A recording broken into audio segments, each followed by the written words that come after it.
It is allegedly a chicken thigh. Christ knows how big the fucking American chickens are. I'd love to go and see one. They must be fucking giant. That's one thigh. For a chicken, it's filling fucking frying pan. I mean, frying pan's not massive, I must admit, but it's not small. And you can tell by the size of the orb. Like, what the fuck? I mean, they are nice though.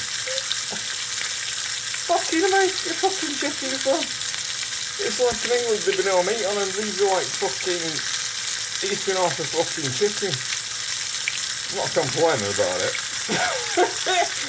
Fucking... the question is, how big are American chickens? And I don't know because I've not seen one. It's absolutely bloody marvellous. Goodbye. Rah! Marvellous chickens! Absolutely great! Goodbye! Marvellous. Good. It's good. Oh, it's good.